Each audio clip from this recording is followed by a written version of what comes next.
Welcome to today's episode of Decentralized TV here on Brighteon.com. I'm Mike Adams, the founder of Brighteon, and we're going to be joined today, of course, by our host, Todd Pitner, who just survived Hurricane Milton that blew through just miles from his home near Tampa. Welcome, Todd. So just happy to see you alive today. Actually, that was brutal. Thank you.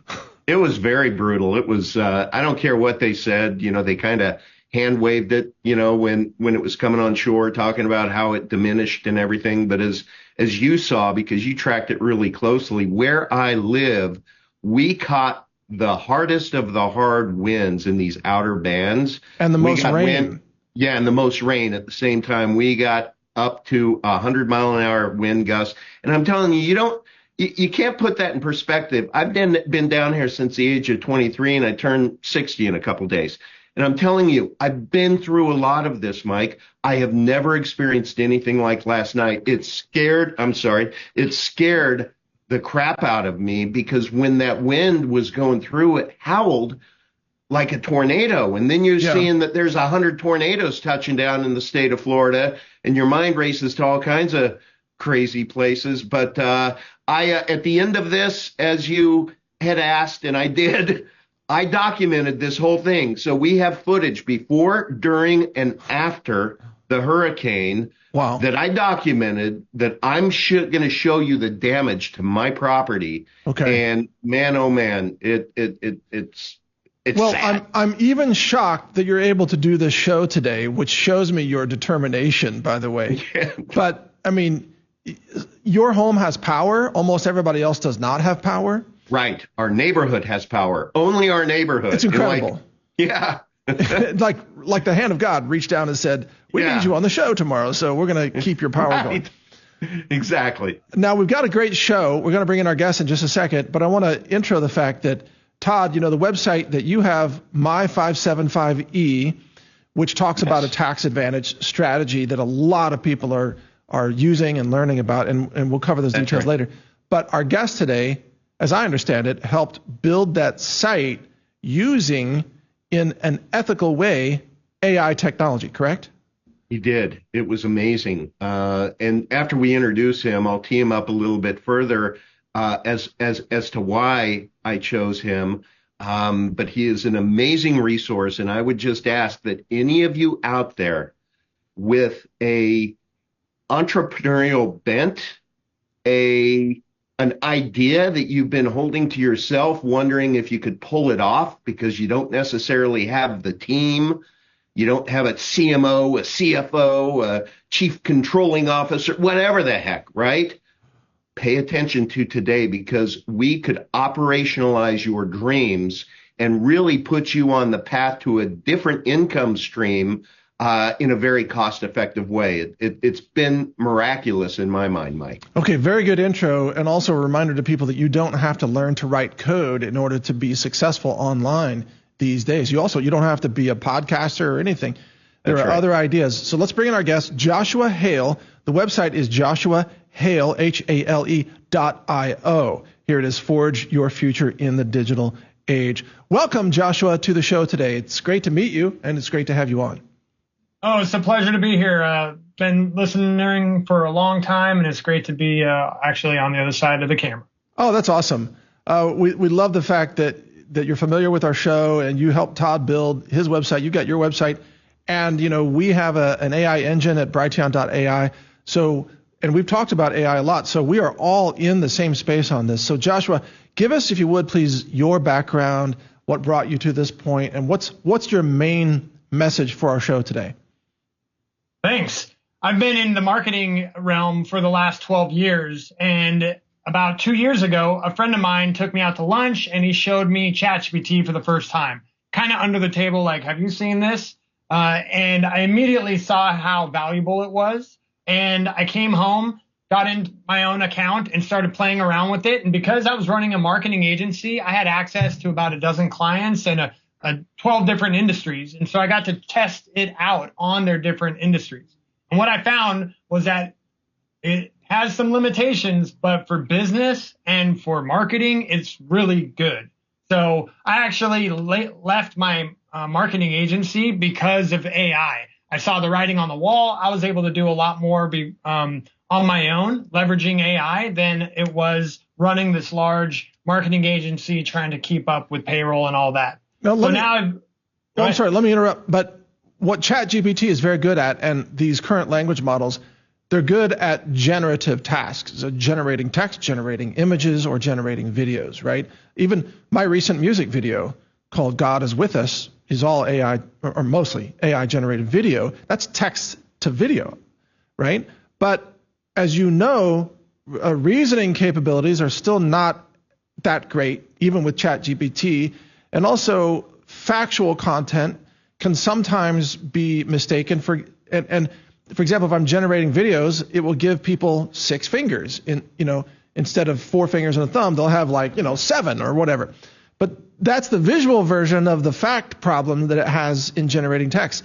So how do you overcome that and use what it's good at and then fix what it's not good at? Well, for my buddy Todd, he had a vision, he had a mission, and he had a business that he wanted to come to fruition. So I was able to take my marketing background, take all those marketing gurus that I learned from, and basically turn those methods into prompts. And it's able to take, this information is coming from the whole wide world web. And there's a lot of marketing and a lot of business strategies on the web. So when I say that, ChatGPT and the large language models, they're good at business and at marketing, it's because they have access to all these information and all these references. So, and if you give it good information, I interviewed Todd and asked him about his vision for this business, what audience he thinks is going to be see this of value. We're able to give it to good data, and with that good data mixed with really good prompts and models, it's able to really produce some fantastic stuff. And when you're building a website and building your online presence, a lot of it's copy, a lot of it is thinking about your audience and how they're moving through the information. And for that stuff, as I said when I first came across it, it's really good at. Okay, but we also know that, and by the way, I know, Todd, you've got a lot to say here, but let me ask one more question. Oh, sure. We know that ChatGPT is now controlled by the government, and there's government censorship of these mainstream LLMs or large language models, and that when it comes to issues that a lot of people feel very passionate about, like vaccines or war or politics or religion or what have you, these engines, they only reflect controlled narratives, which is not often the truth, by the way. So how do you work within that framework and still get good results? It's totally biased. And if you're doing your own research, don't use ChatGPT. Don't use any of the large language models that are out there, because it's going to give you biased information. But for business, like I said, it really, it sees it as non-threatening. So it's happy to, get you the best answers that it thinks it can provide for you. For tax savings, I ran into a couple little areas that it was not wanting to give me some information, but you're just very able to reword it and work with it so that the alarms don't get flipped on. There are, decentralized AI solutions out there. Mike, you're making one of them yourself. And so I am so gung-ho about AI because I see how revolutionary it is. I personally wish we had 10 more years to kind of evolve as a human species before we got access to this. But the cat's out of the bag, and we need to educate ourselves to see how to use this so we can use it for good. And with decentralized AI systems like what you're creating, we are going to be able to soon have these localized AI that are going to be able to defend ourselves from the larger centralized AI system. Good point. We can use AI technology to protect our freedoms and our rights. Okay, and I'm all in with that. We'll talk about my project later on, but Todd, this is your project, My575E. Yes. Let me bring up the website, by the way. My575e.com. And by the way, thank you to all of the people who have been engaging with it. We're helping so many people, Mike. It's amazing. It's such a cool community that we're growing. That's pretty awesome. All right, here it is, Powerful Tax Advantage Protection. So tell us what Joshua Hale did for you to build this out, and what elements are AI assisted? Well, before I want to rewind just a little bit, because I want to kind of invite everybody who's watching to my side of the table a little over a year ago, because it could be what you're going through today, or likely what you have gone through recently, maybe over the last few years, because it's been nuts out there, right, everyone? I worked for the same company for 25 years, head of biz dev, if you will, partnership development. And a little over a year ago, about a year and a half ago, we were notified that the founders of the company were winding it down. So there was 50 of us that last August literally lost our jobs. I mean, after 25 years. Wow. It was crazy. And so I'm sitting here thinking, now, Mike, you and I already had started our show together, and I was just stymied. I was like, what the heck am I going to do with the rest of my life? And I was really struggling with, do I shine up my resume and take it out? I just didn't want to get on planes and travel, post-COVID nonsense. I just didn't want to put myself in that position. So I started thinking, and I'm like, man, what do I want to do? And you know what, Mike? I had gotten a 575E. It's an unincorporated nonprofit association 5 years ago. And it's the best thing my wife and I ever did from a tax advantage strategy. We saved so much money lawfully in taxes. And I'm like, that entity is so undiscovered. I think what I want to do is figure out a way to help people and evangelize that entity so others can benefit like Yana and I have. And that's what I did. So I started deciding, well, okay, how am I going to go to market? Now, as I mentioned earlier, I don't have a team behind me. I mean, the company I worked for was called a venture collective. A CEO, a founder of a company, could go to them and they would already have the CFO, the CMO, everybody, the marketing team, the sales team in place. They could just go operate their business. And I'm like, how can I do that? Well, I knew this guy named Joshua, and we had known each other from some other avenues. And I knew he was going down this path of AI. And I reached out to him and I said, can you help me? And it just happened to be the right time, right conversation, to where he used me and my business as kind of a case study, if you will, to be able to employ everything that he had been working on.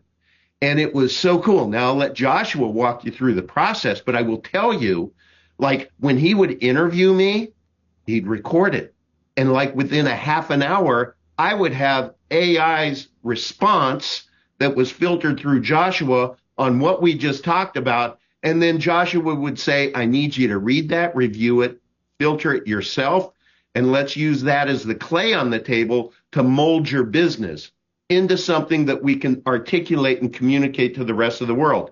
And that was the beginning of the process. Now, what I will tell you, what used to cost tens of thousands of dollars to be able to get the subject matter experts in the room to be able to help you formulate a launch of a brand new business, now you're talking down to thousands through the use of Joshua's methods and AI. So anybody out there, we're going to give you Joshua's contact information, but I will tell you, I'm the case study. I did it. It is successful. Go to my575e.com and go through the process. See how seamless and easy it is.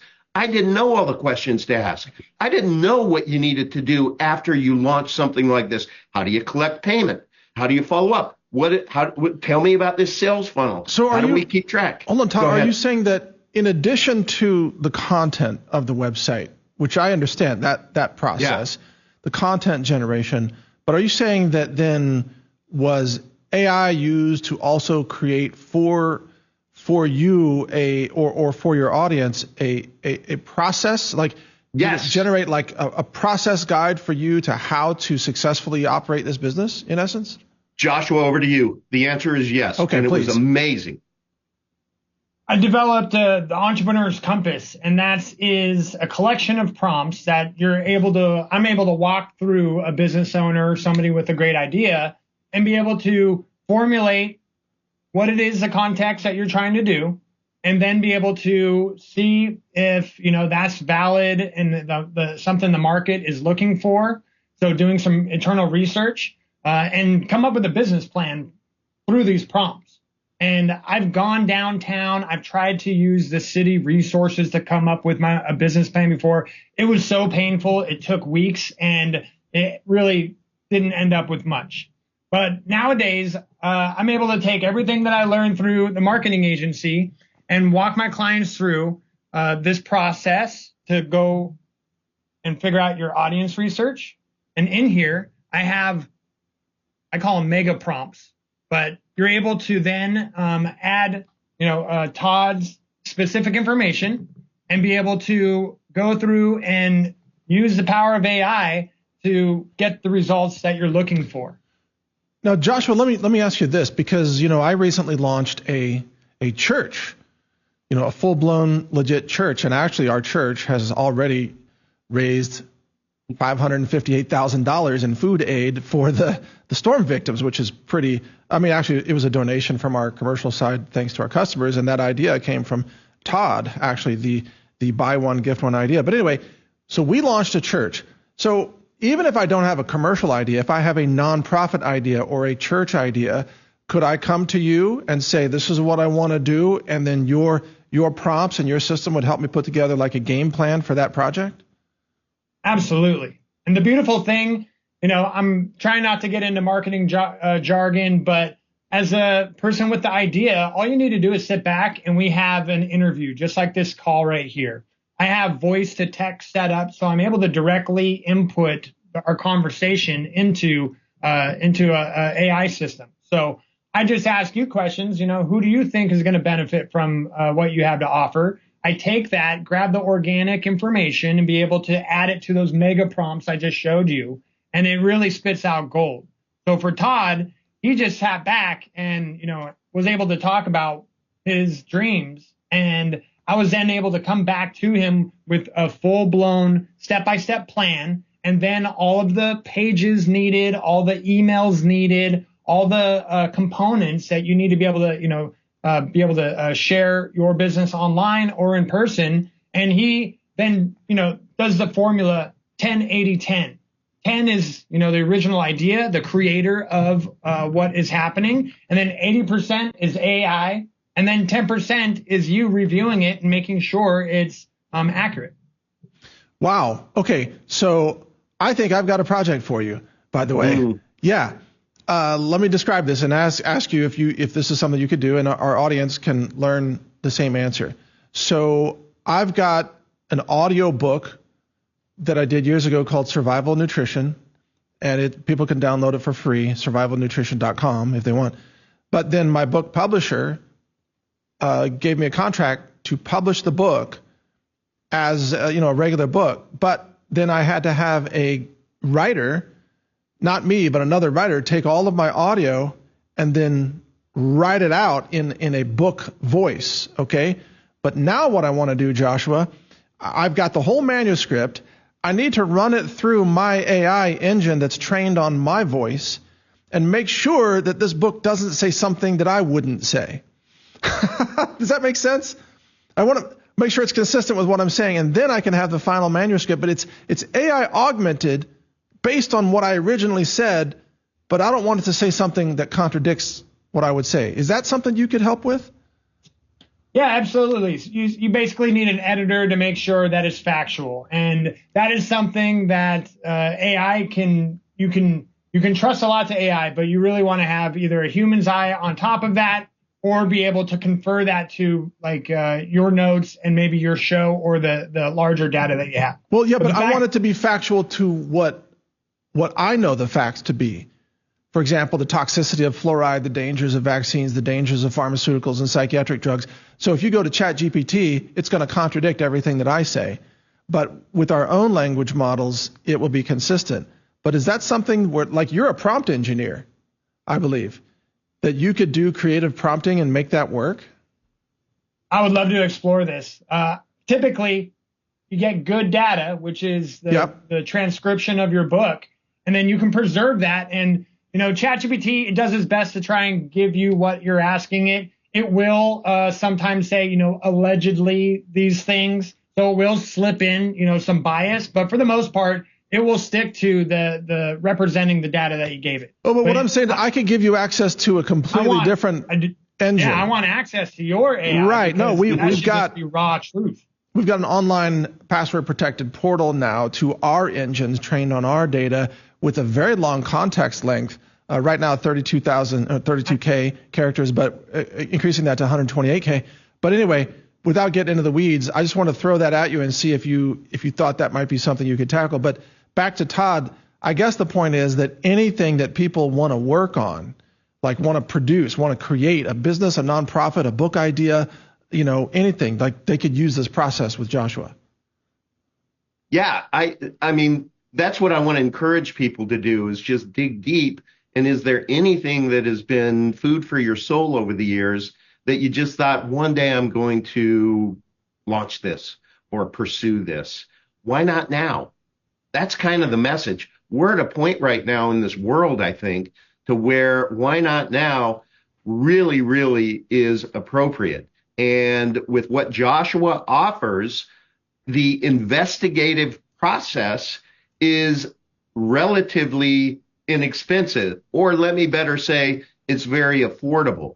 So why not see if you might be able to follow your own dreams and engage with Joshua on an initial consultation to talk it through? Now, Todd, you were initially with your My575E website. Before you had that, you were just doing consultations with people. Yeah, that's what you were talking one-on-one with people, which was taking a lot of time. Oh, my God, thank you. Thank you for saying that. Yes, people could still go to decentralizeddirectory.com. Joshua helped me set that up too. But the only way I could disseminate the information was to be able to have a 1-hour consultation. And we learned early on, didn't we, Mike, that I needed to charge for that service or I would somehow attract all the dredge of this world. Never offer consulting services for free. Yes, because initially it was for free. And people don't respect free. So to engage with me, to learn about this unincorporated nonprofit association, it would be an hour to an hour and a half Zoom call, and I would charge $500. Now, a lot of people did that, and they engaged, and they benefited from that, but that was a lot of resource from my end, and that's a lot of money from other people's end that could be going towards the UNA. So that's when I started getting momentum with this, and I thought, man, I am inefficient. I need to figure out a way to be able to disseminate this information so people don't have to pay for that service, right? The $500. So now if anybody goes to my575e.com and you just go through the process, get started, you'll get access to a 90-minute video where I interview the guy who has forgotten more about this entity than I'll ever know. And then there is I believe it's an 18-page PDF that went through AI and went through AI and went through AI and then was fine-tuned by Todd Pitner to be able to create what we call a bonus guide to the video to where people can download that for free. And it answers probably 95% of anybody's questions. And then if somebody then through that process, they're ready to go, boom, it's right there. It's so simple to be able to order a UNA. You can already establish UNA or a custom. Go ahead, Mike. All right. So to Joshua, I love what you're doing. This is something that we do. So you take the audio recording of the interview, you get a transcript, and like we use the Whisper AI engine for that, which is very good. You get a transcript, and then you run that transcript through a series of prompts in order to get a summary, and then that summary can become the bullet points, right, for the PDF. One of the things that we discovered, by the way, like I have all every show from Alex Jones from 2001 to the present, right? And we've been running the Alex Jones shows through all of this. And what we found out is that we had to convert spoken word into more of a non-spoken type of like a written word format because they're very different styles, right?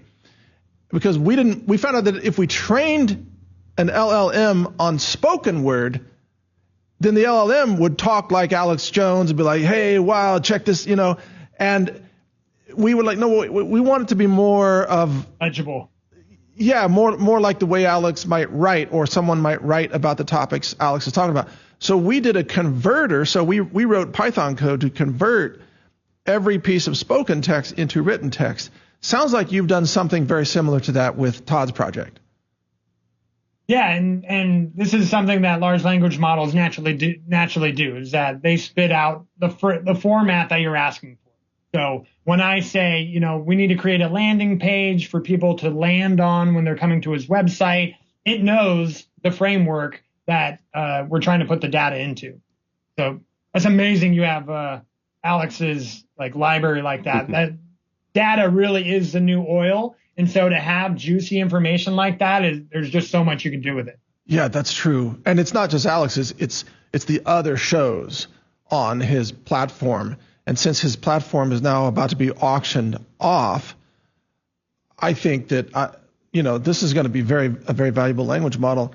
But of course, we give away everything for free. We're all about open source and freedom of information. But I just say that to point out what you're doing sounds very, very pioneering.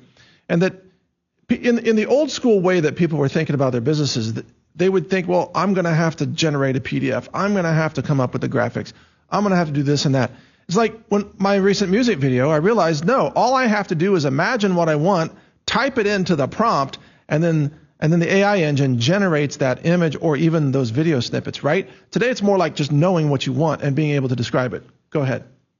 I really see this as just a shortcut in our creative power as human beings, that we can get more done faster in order to be able to get to our dreams, like you were just saying. And this is really turned into my form of activism, because I think, especially people in the truth in the truth field, we want to be able to secure our revenue streams. And typically, you're not going to be able to build a way to feel secure if you are taking a paycheck from a corporation that you don't share, ethics with, because that's going to be a choke point. So being able to have your streams of revenue that if they're tied to your passion projects, even better. But being able to have your own revenue streams is how we're going to be able to really stand on our own 2 feet and defend ourselves against, society that keeps changing and trying to take away our individual freedom. Absolutely. And Joshua, let me ask you, what kinds of other projects have you helped people with? Right now, I'm helping a lady who is creating a doula academy, being able to train more people to give more natural births. I'm helping out another gentleman who is creating the bear cave, and he's going to have an online men's group that are going to be able to work on their inner work in a safe online community. Also helping out this close friend of mine who's a mountaineer, and so getting his business up and running to all leveraging AI. Like I said, typically it's just me and the client, and we can get a lot of work done. If I need to bring in a graphic designer, or if I need to bring in some help with some coding for the website, we can do that. But between the two of us, we can get it done for 80% ourselves and about 80% cheaper than what the marketing agency would cost you. It's funny you mentioned that, because a friend of mine, Zach Voorhees, the Google whistleblower, he says, and we've had a lot of conversations privately about AI. He says that now the Copilot, the code generators, if you use them, and he uses them extensively now, he says they write about 80% of the code for you, just like that. So he says that his coding hours now are like 500% more productive because of this. Wow. Right. I mean, 5 times multiplication. That then, as an engineer, as a coder, and Zach Voorhees is a very accomplished coder. He can write code. But even he is just saying more and more it's becoming where a person who is a coder really just needs to describe the code to understand data structures, understand interaction, how different components work together. Tell the AI what you want, boom, it spits out the code. I mean, we're there now. It's your Mike? comments? Yeah. And that's why I'm looking for people like Todd, who's got a vision and it wants to be able to put something out in front of the marketplace, because I just need like that vision. And then, leveraging AI, we're able to get it done affordably and a lot quicker than what it used to take. And here's something cool, Mike. If you could pull up my website and focus on the logo, it's like you just use the word, Joshua, activism. And I look at these unincorporated nonprofit associations, evangelizing them as my form of activism, because I'm helping people keep more of what they earn. And so we wanted to create a logo that centers around helping people. I don't know if you're going to be able to do. I see it. So that if you look at the logo proper, that main part is, and people can just go to my 575E and look at it, but you can see that it's two hands. Yes. Helping hands. And that was all a product of going back and forth through logo AI generation. And it was a really cool process that was so efficient. It was so efficient. And so that's part of what you get again. And I do want to share then, as an entrepreneur, when you launch something, you need to be able to collect the revenue, right? How do you do that? Well, you need a merchant processor. Well, Joshua was able to help me efficiently set up merchant processing. But you know what happened, Mike? Because we started really helping a lot of people, all of a sudden Stripe, they said, oh, well, we got to figure out what it is that you're talking about and what you're helping people with it, and we need to do an audit. Well, they did a site audit, Mike, and they determined they basically shut down my account and held funds, said they're holding funds for 180 days. So that means you're over the target, Mike. You know that. Yeah. But long story tolerable, my attorney was able to get them to release those funds because it was illegal what they were doing. But they shut off my merchant processing account. So what happened? I went into the universe and I talked about that. And now there is, because of you, Mike, you recommended Second Amendment processing. Now I've gone through the process with them, and guess what? They have their form of activism, which is helping people who tell the truth be able to collect the revenue to serve their customers. So that was really cool how that all worked out.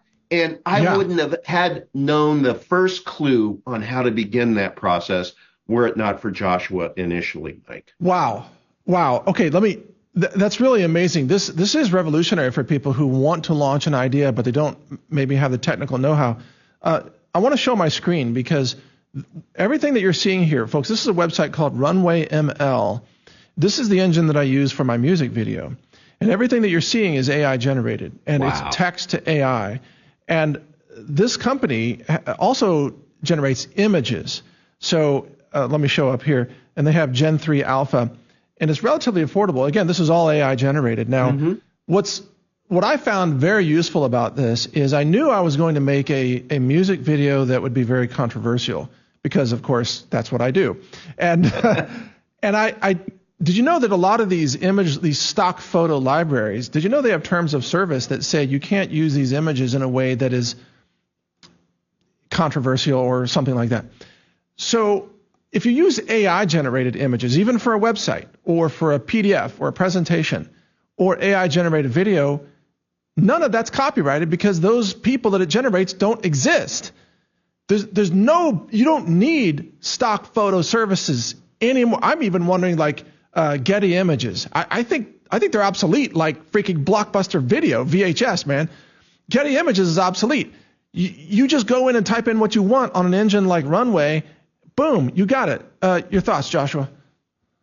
Yeah, it really is that easy now. 9 months ago, there was six fingers all over the place, and in such a short amount of time, it has gotten better and better and better to where now there's video that you really can't tell that it's AI anymore. And images for the last 6 months, I think most people wouldn't be able to pull out of a lineup what's AI or not anymore. And this really goes to an important point. First off, you really shouldn't be just taking anything online for face value, be it images or videos. You should be using your own critical thinking. And I always, be like, maybe, and then let's do some more digging on things. So instead of the government trying to outlaw, image generation, and especially, as celebrities or public people are now being thrown into these generated images, like you can on X, it really boils down to self-responsibility and for the individual to get educated enough to be able to not, assume just because they saw something online that it's real. We all need to accept the fact that this is where we are now. And just because you saw a video on TikTok or Instagram doesn't make it real, which means you as an individual need to continue with your own critical thinking education. Yeah, absolutely. And these tools need to be used responsibly by people.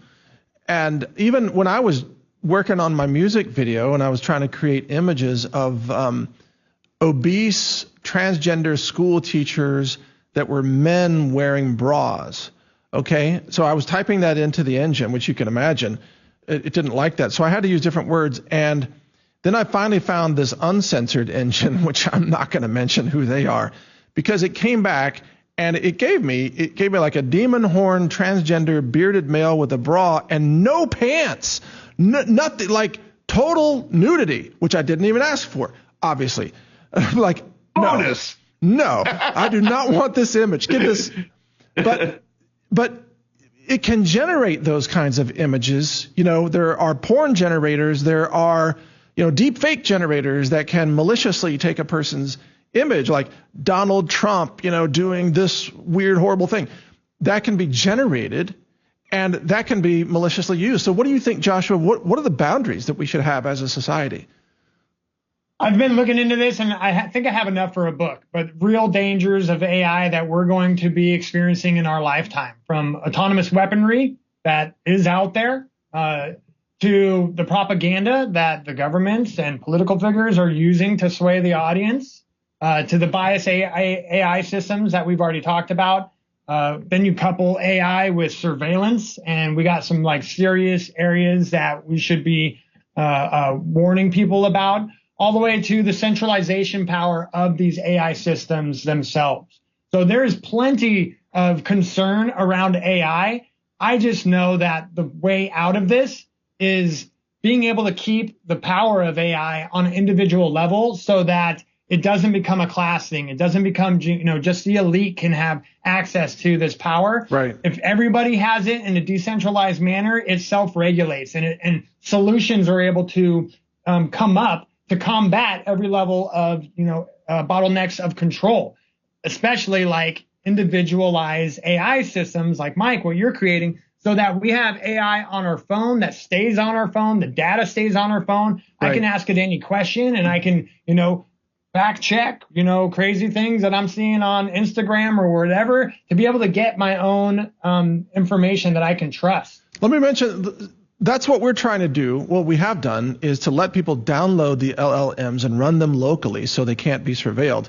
So folks, if you go to brighteon.ai, then it's free. By the way, you just enter your email address and you can get to our download page and you can download the language models we have, which are at this point several months old. We're working on new language models that will be released before the end of this year that will blow these current ones away. But the point is you can download it, put it on your notebook, put it on a desktop computer, and ultimately some models you can put on a mobile phone, and then you can query it locally, get your answers locally. Nobody knows what you're asking. And we found, because we've trained ours on nutrition and natural medicine, we found, a lot of people, they don't want to ask embarrassing health questions on Google, like, I partied with too many skanky girls last night, and now I have these weird whatever.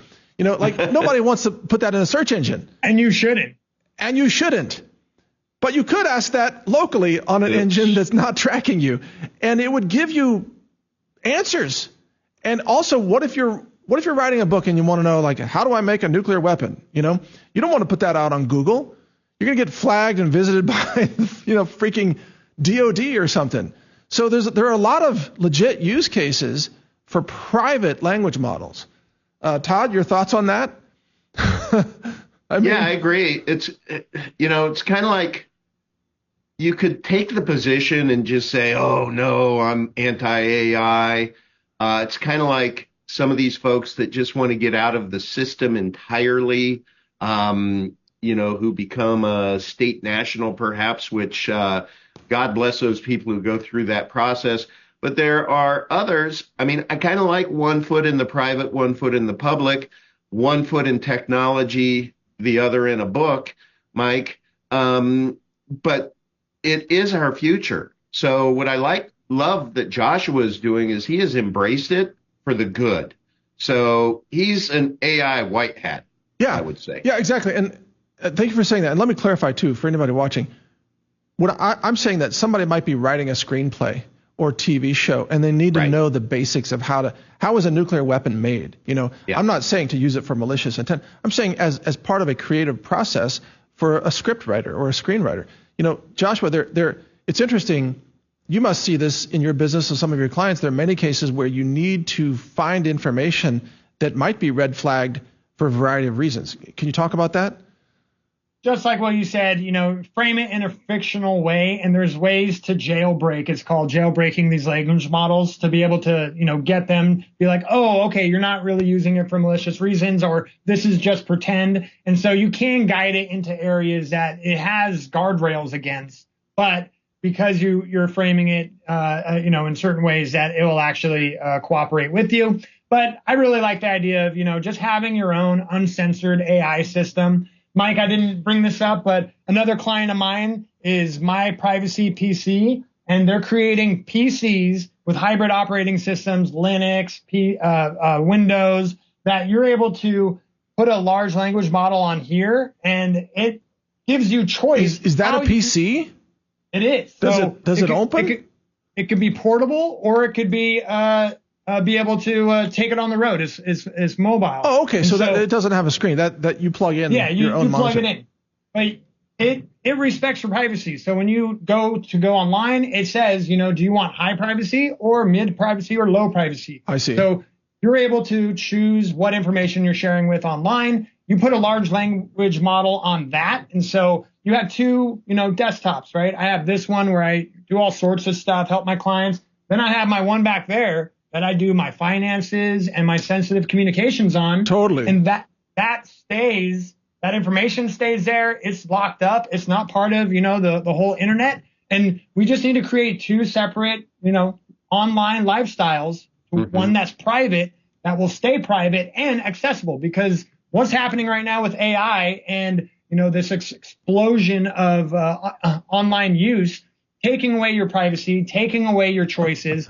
Nobody reads the terms of services because they're too long. Nope. And so we are signing all our rights away. And so we really need to have a separation. Like iPhones say, hi, I'm your iPhone. Can I look through all your photos and make a storyboard for you? And people are like, sure, why not? Not realizing what photos they have on their phone. It's insane. And people do this all the time. If you all of a sudden stop using Google and stop using all your normal online things, that's going to be suspicious. So I don't recommend doing that. I just recommend have your separate, online personas so you can start keeping things private. Meanwhile, I still use Google Maps because it's the best.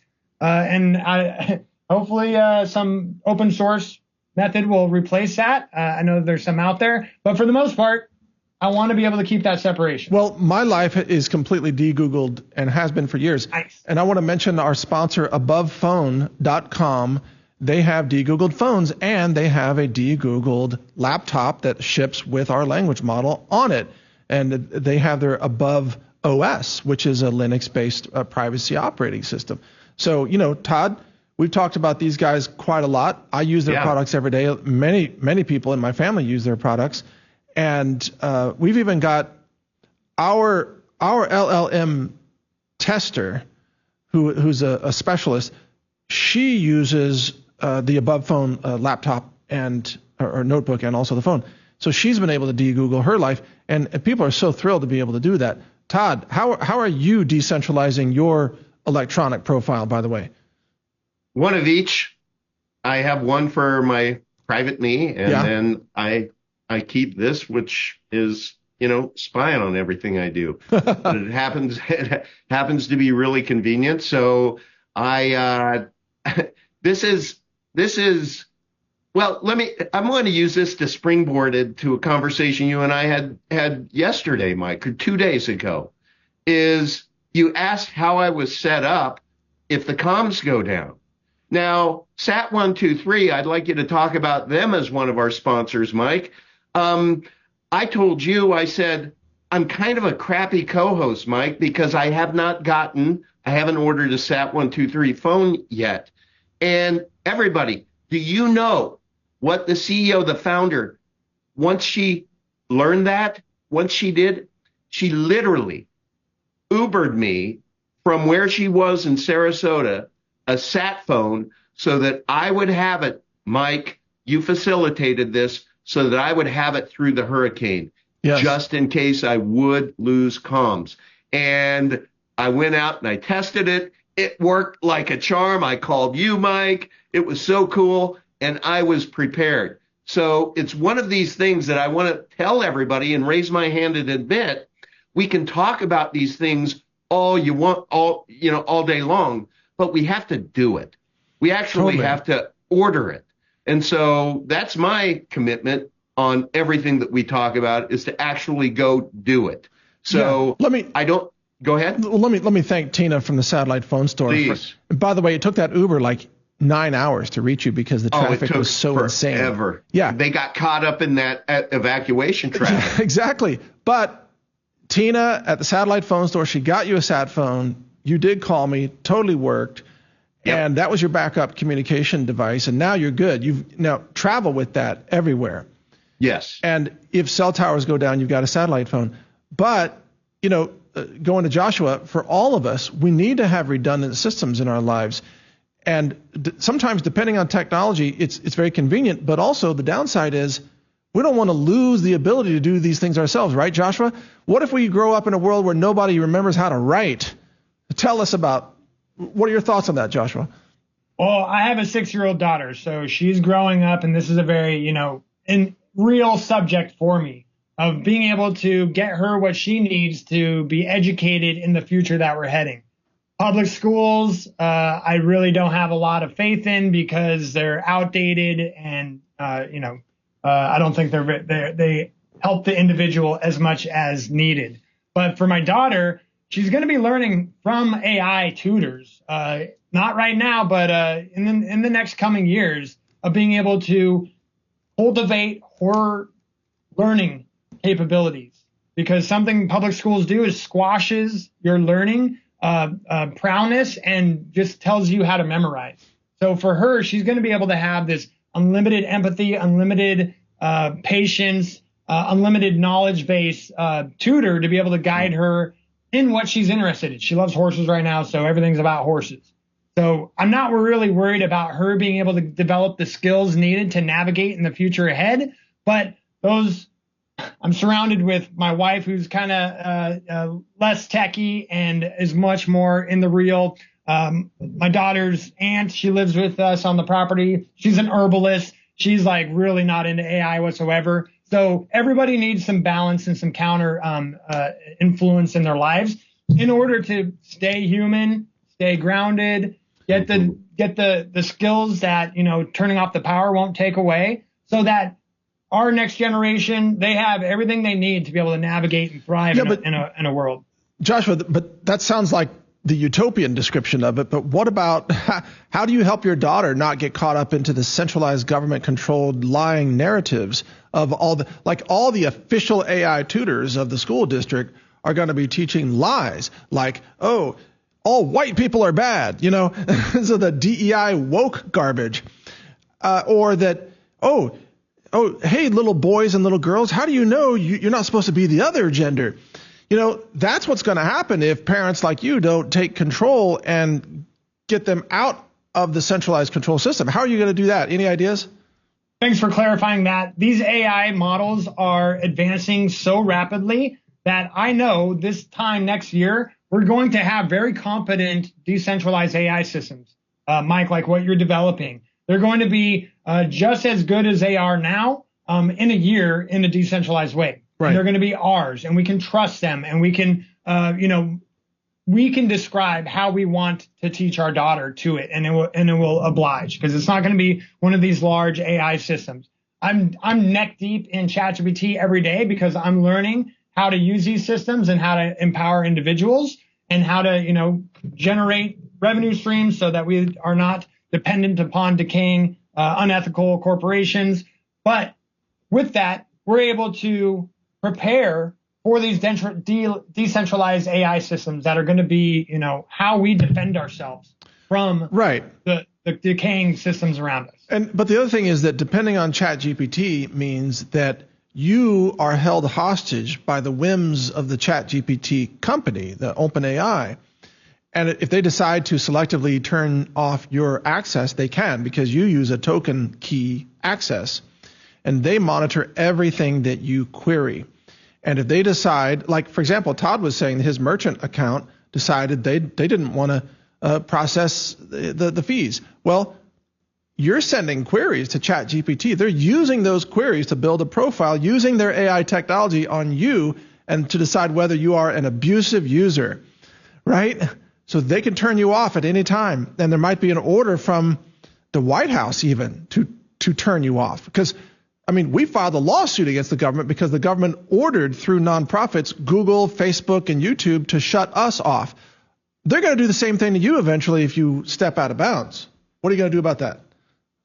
Well, I use it to empower entrepreneurs like Todd.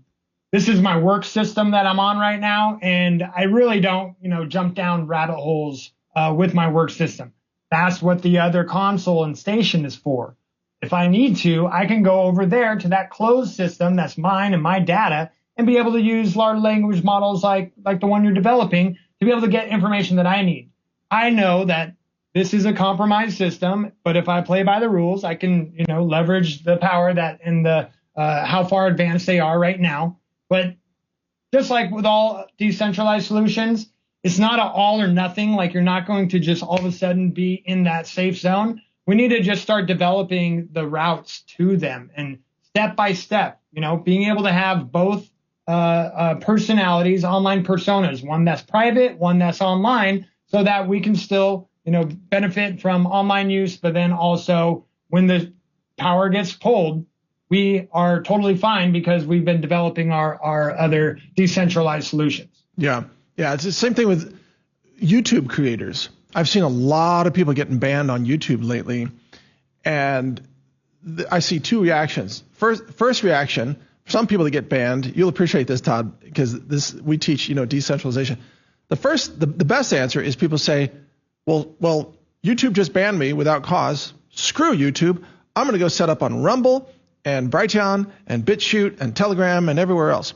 But then there's the second group of people that whine, oh, YouTube shut me off. Everybody complain to YouTube. And then they might get their channel turned back on. And then they say, thank you, YouTube. Oh, thank you for allowing me back on. Oh, my God. They bow down to YouTube. I'll be good. Yeah, and then they start to self-censor, which is exactly what YouTube wants. And I'm disgusted with those people. Why are you bowing down to YouTube? Screw YouTube. Go build your business somewhere else that won't hold you hostage. But Joshua or Todd, either one, don't we see that kind of reaction that they worship the permission to be on a platform? Yeah, and shame on you for being decentralized, Mike. I want to use this as an opportunity to just make a public service announcement, Mike. I warned you that I may do this earlier in the day. I received an email from an individual who knew that I had an in with Mike, that I could actually get to Mike, and he was saying, hey, look, I have a group of people who I lead or whatever. It's my gosh, what was it? Not my channel, network. But my network. Yeah, my network. And I just need you to get a message to Mike, because you know what? He produces some content to where all it is literally him talking for an hour and a half, and I have to look at his thumbnail. Now, I would publish that to my network, but come on, why not have it interactive? And it broke my brain. I'm like, this self-entitled POS, I'm sorry, but I'm like, this, whenever you do one of those, Mike, I know That's an incremental initiative that you do to be able to bring more content to us. People, wait a minute. Be part of the solution, not an ankle biter who is just attacking someone because they're producing content in a way that isn't theatrically produced for your entertainment. Has the guy ever heard of radio? Because that's, Rush Limbaugh. I mean, radio, you don't see anything on radio. You listen, and it actually engages your mind more to listen. It does. I mean, I hang on every word of every show that you produce. I'm kind of one of those knuckle draggers that I watch. I like football, and I like Mike Adams, listening to Mike Adams. But I just wanted to be able to say that more to get it off my chest, that if there's any of you out there who don't appreciate the value add that Mike is bringing into this world selflessly every day, I know for a fact 70 to 80 hours a week you put into educating us, Mike. I just want to thank you, first of all, and anybody else that has an issue or they need to be hand-fed, visual interviews to where you can see both parties talking to each other. Well, Todd, they can. I bet you, Mike, you'll even give them their money back. The money they didn't spend. Yeah. Todd, you've been more than gracious. And by the way, you don't have to be so complimentary. I mean, everybody loves you as a co-host here of the show. The show wouldn't be the same without you. You're solid here. You don't have to, compliment me or anything. You're in good standing on this show. But I just want to say the reason I do those interviews where it's audio only is because those are extra urgent interviews. Like right. I'm in the studio 2 days a week doing this, but then I'll have somebody like Dennis Kucinich who's running for office. It's like, urgently, can you do an interview on Friday? Well, Friday I'm not in the studio. Do I say no? No, I say yes. No. I say, right. Dennis, you turn on your camera. I'll just be audio only because I figure the audience wants to hear freaking Dennis, not Beautiful. Me. They don't need to look right. at my face. Hey, you see my face enough. I want to right. see Dennis Kucinich talking because he's a pro-peace guy and he's running for Congress in Ohio. But anyway, Joshua, I'm sorry we're getting off topic, but people have lots of different reactions to different forms of content. Some people just always want to see somebody. Personally, let me, and I'll turn it over to you, Joshua, but when I listen to interviews, I don't look at any of them because I'm doing work on my tractor. I'm cleaning the chicken house. I'm bringing water to the goats or whatever. I don't care what people look like. I'm listening to their ideas. But Joshua, what's your take? Oh, I'm a long form content junkie. And same thing with you. I've learned to multitask and to get things done when I'm consuming information. Right. My brain really enjoys having something to focus on with my hands. And then it just like directly goes into my memory banks of being able to download information into my brain. So I don't need to see people. I just need, intelligent and useful ideas.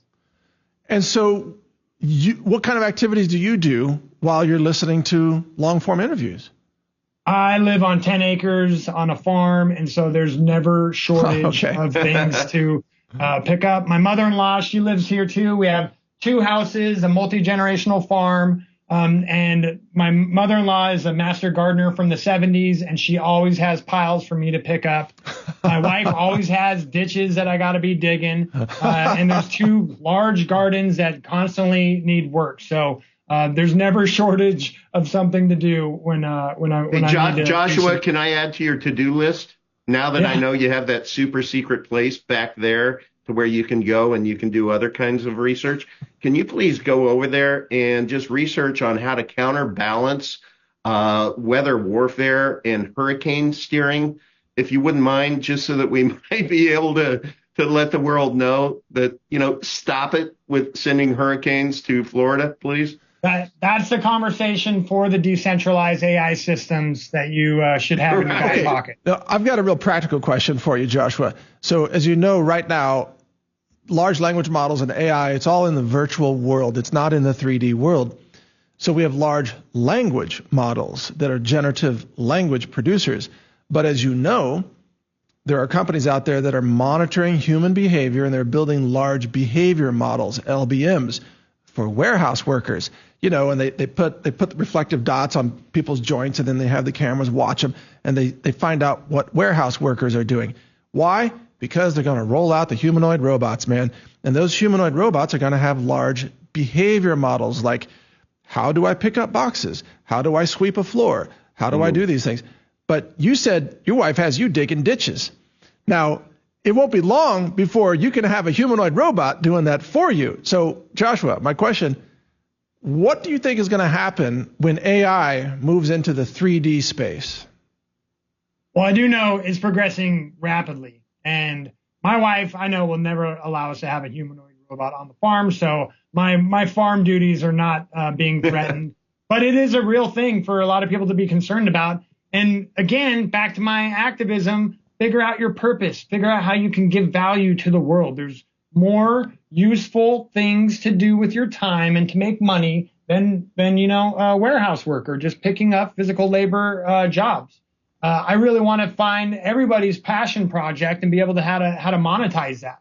So robots are coming, and it's going to be pretty fascinating to see how it happens. You know, the dock workers that just went on strike, at the core of their argument was them trying to stop the progress of AI automation coming into the ports. And it's a really complicated topic because the rest of the world is adopting the AI automation and the robots, and people can unload the boats faster. They can get more routes in going outside the U.S. And so having these people trying to stop progress really brings in a complicated scenario. But kind of looking back in history, trying to stop progress isn't the best, hill to die on. Like I said, the scribes union is still on strike to try to stop the printing press, and that's been going on for centuries. But there are very compassionate uses of humanoid robots with behavior models. For example, in Japan, there's a demographic collapse because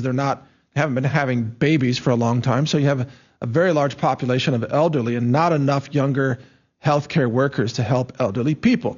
So in Japan, you could make the argument that it's compassionate to have in-home humanoid robots that can help elderly to monitor them, make sure they don't fall, and even to do simple tasks for them, like cooking or doing dishes or laundry, which is actually very complex, by the way. But we're almost to that point. So if somebody came to you, Joshua, and said, hey, I want to help advocate for humanoid robots as in-home elderly care, would you think that's an ethical use or an unethical use? I think it's a real slippery slope.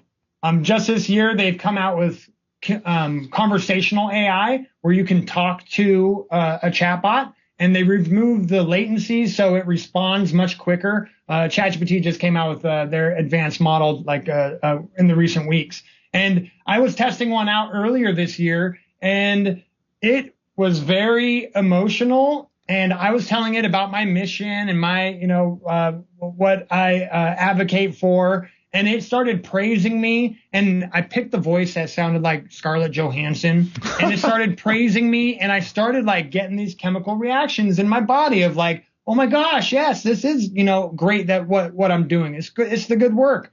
And I started to feel this chemical reaction.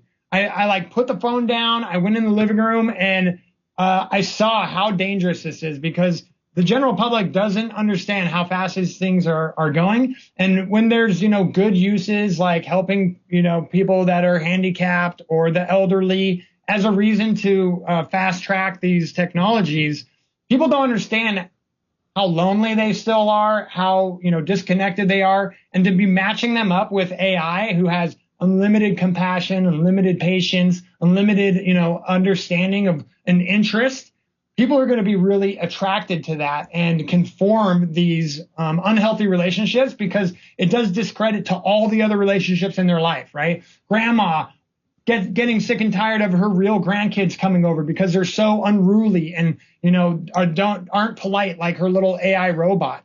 Well, so Joshua, we need to be able to educate ourselves on what's coming. You're getting right to a critical point. I'm glad you brought this up. Let's just jump into it.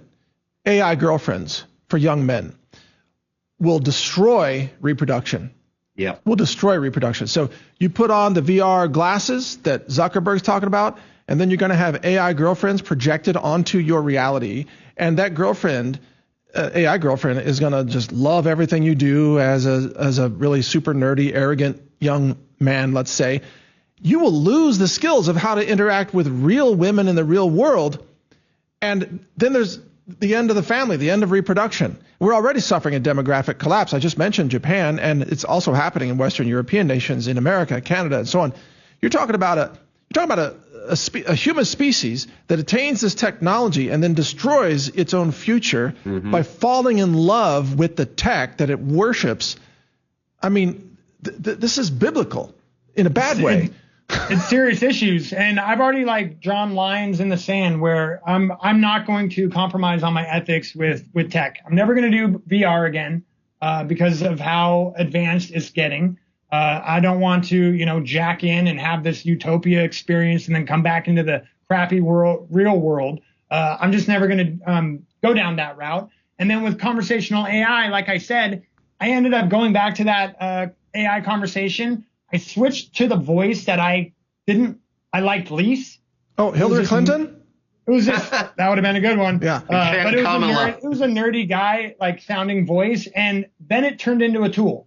I was able to then converse with it and use it as a tool. And there wasn't this, attraction and, butterfly feeling that was starting to take place.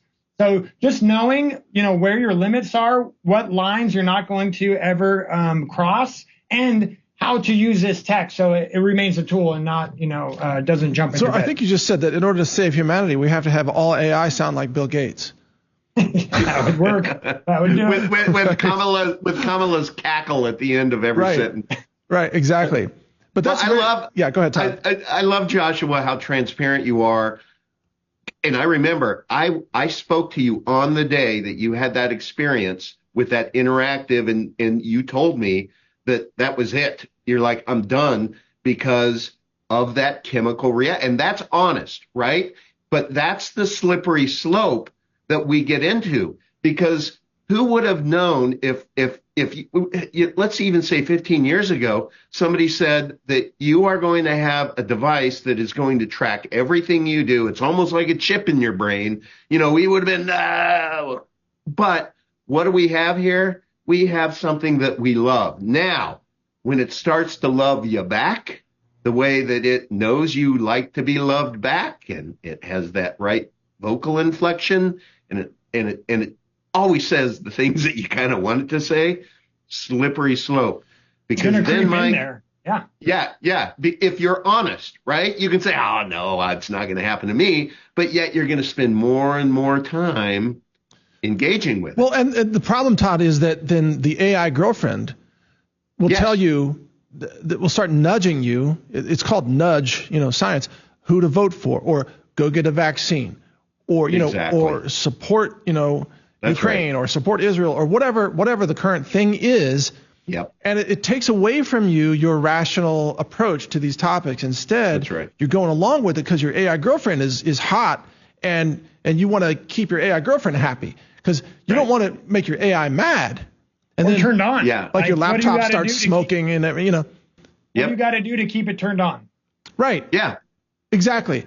Because every AI science fiction movie ends up with the AI robot girl murdering the person, right? It's chopping their legs off or whatever. You referenced Japan, and this is a very serious question, Mike, but isn't Japan the most advanced with their sex robots too? Not just interactive. That's what I understand. I don't know, Todd, that's not an area I've looked into in detail. But I never punched that into Google before. I would imagine anybody doing that.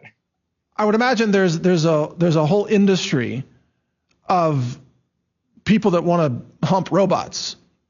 Mean, there's people humping cars, there's furries humping tailpipes, right? So if there's going to be humpable robots out there, no doubt that's going to be a thing. But even before that, just the conversational, just the virtual projection is going to be something that takes people away from their humanity. Right. And that's the beast system. I think this is the beast system that actually the Bible talks about, by the way. the beast, mark of the beast. It's about your palm. Well, you're looking down at your palm all the time. Anyway, that's a biblical conversation, but it's not human. We need to be able to educate ourselves on this and not just demonize it, because it's here. It's being rolled out in all areas of our online experience, phones, online use. The robots are coming. So being able to empower yourself with shows like what you have, Mike, is how we are going to be able to navigate through this. Understand your ethics, understand where the lines are in the sand, so that when you come against those, like this tiptoe, slow movement into being nudged, you need to know I don't ethically do this. And that's what I experience, being self-aware enough to be like, oh, my body's having these chemical reactions. This is dangerous while it was happening. So develop those skills, be, in tune with yourself, and have your strong ethical stance to be able to navigate this rapidly advancing future we're all being thrown into. Well, that's why this conversation is so great, because all of us here, we use AI to achieve our dreams, our mission, our business ideas, and so on, books, videos, whatever. But we also understand how AI can be misused. But sadly, I'm sure you both will agree, we live in a world where governments, corporations, and people misuse technology in order to exploit or enslave other people. That's the history of the world, sadly. Mm-hmm. And so we need to be able to equip and defend ourselves. That's right. Because they have access to these, who knows what level of AI that the government already has, but we need to be able to use these tools to defend ourselves for what's coming, because I want to live in a world that I can thrive, that I can continue to farm and be with my family, and be able to just, turn off the noise from the world that's trying to slow demolition, but be able to just take care of myself, take care of my family, take care of my local community, and be able to thrive utilizing AI and the tools that we have available. Right. Joshua, somebody out there watching this right now does have a passion, and they just need a friendly nudge or some encouragement, but maybe it's just they want to vet it to see if it's practical. How would somebody, is there an initial consultation that they can have with you? Can you talk to us about that, how somebody could first get started with that process? Yeah, and let me bring up your website, too, while you're talking. Go ahead, I'll bring it up. Here it is, joshuahale.io. Go ahead. Thanks a lot. Yeah, down there, you can get a hold of my on my calendar, and I'll give you 15 minutes to hear you out and see what kind of ideas you have. But if you have something you're really passionate about, we can create a business plan. We can create a marketing plan. We can dive into, the audience research and test its viability, all in a matter of minutes, utilizing AI, which used would have taken a lot of revenue, a lot of resources, and a lot of time. We can get these things done rapidly. And Todd experienced my entrepreneur's compass, and that's basically a 2-hour meeting where I'm just able to ask you questions, walk you through all those mega prompts. And from it, you'll end up with a 40-page document with all of your business ideas fleshed out, along with a 12-month marketing plan of how to, where to put your information out there and how to get your offer in front of your audience. So this is something that I really, wake up early each morning to help people out with, so that they can get their own revenue streams, they can stand on their own 2 feet, and then from there be able to adopt these decentralized solutions so that we can thrive in a future that is rapidly trying to take away our freedom. And Mike, you and I talk all the time, and we share with people the notion of inflation and that our green dollars are just melting away. So here's an opportunity to be able to take some of those green dollars and truly be able to invest them into something that can produce a yield for years, perhaps decades to come, because it is your passion. And we all know that if we follow our passions, we are better enabled to be able to succeed. So what I love about this, and what I love about what you did for me, Joshua, is you gave me the platform, the opportunity that was affordable and accessible, and you guided me through it, and I did it with your help. Thank you. It was a lot of fun to dive into your subject matter and see where the edges of AI are that we had to sidestep. So I also wanted to just add in, if you have a boring business, you own a business, and you want some marketing help or a second opinion on how to adapt in this, rapidly technological age, I'd love to have a conversation with you too, because the small businesses of America is the bedrock of our economy, and I want to see you thrive. And with leveraging AI, you're able to level the playing field so that you can compete against these large corporations that have sales teams and marketing teams. We can use AI and gain all of that power and knowledge to be able to infuse it into your business. Amen. Yeah, and I would add too, by the way, where AI is really going to shine is in customer support and building FAQs, Q&A, especially if you have a big library of the top 5,000 questions that your customers ask you, boom, you can turn that into a Q&A library, right? Yeah, that's easily. That's the information gold. So there's so much we can do with that information. So the more information, the better with these large language models. Very, very good. All right. So Joshua, this has been a really fascinating conversation. And Todd, we don't need an after party today. This whole show has been an after party. And that's why I didn't mind us going longer than we normally do. But Joshua, I want to thank you for your time. And thanks for staying with us on this. We've covered a lot of really critical issues here. And I love what you're doing. I love the approach that you're bringing to it. And I'd like to keep in touch with you with our new language models. You could try them out before we release them to the public. You could give us feedback if you wish, or you could end up using them yourself offline. But thank you for your time today. Anything else you want to add before we wrap it up? Well, again, thank you for the platform. It's great to be able to get in front of your audience and be able to share these solutions. Todd, both of you guys are doing, amazing work being able to let people know about these things so they can slowly adopt to be able to prepare for, what's coming. Last time I checked the news, we're not getting more freedom from the political system. So being able to know about these solutions, being able to take action, being able to start your own, businesses, revenue streams, all this stuff is really going to make a world of difference. We want to be able to have choices in the future, and these are all solutions to be able to create more choices. Thanks again for having me on. Thank you, Joshua. You bet. And Mike, I just want to end by saying that we referenced a couple of things during the video, and I want people to know while there's no after party, there is some after B-roll. If you hang in there, you can watch the video documentary I have created throughout this hurricane. And I think that visually you'll be able to see the calm before the storm, the actual storm. There were times where it scared the crap out of me, and you can tell. And then afterwards, the carnage and the issues that I've been facing today. But also, Mike, I would ask that you would add one additional thing, because you talked about the music video you created, and it's amazing. And I would love for you to add that on at the end of this too, at the very end, because it is very uplifting, and what a great song to go out on. Okay, that's a great suggestion. We'll do that. We'll put in the music video and your footage, your storm survival journey.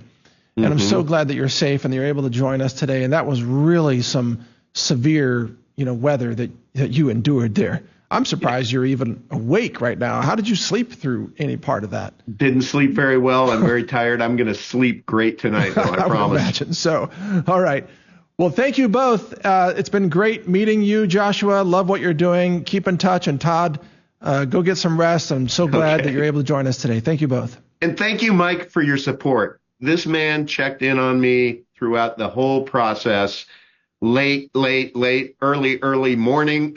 Thank you, Mike. That meant a lot to me. I was posting on social media to have people pray for you, Todd, because your last comm to me was at like 9:40 at night, and after that there were no comms, and I was really concerned about you. Wow. Thank you, Mike. I was like, wow. Where's Todd? I said it's too windy for him to use a satellite phone. He can't go outside right now. I was. You'll be able to see in the video. My wife and I at midnight, we were trying to be creative on how are we going to stop this water from coming into our house from the back sliding glass door, because it was rapidly approaching. Whoa. And it was one of those. Oh my! I didn't count. I didn't prep for that, because I never thought that was going to happen. Yeah, no kidding. We did it. All right. Well, glad you did. All right. Thank you both, and have a great rest of your day for both of you. All right. See you guys. Thanks, Joshua. Take care. Cheers. And thank you for watching today, this episode of Decentralize TV. And the website, if you'd like to check out all the other episodes, is decentralize.tv. And remember, our episodes are all green. In other words, they're not time sensitive. You can watch all the episodes at any time, and you'll learn an abundance of information that can help you be more free, more decentralized, and more productive in your own life. So thank you for watching today. I'm Mike Adams, the founder of Brighteon.com. Take care, everybody. Okay, Mike, it is early Wednesday morning, and it has begun. So I figured this might be a good way to report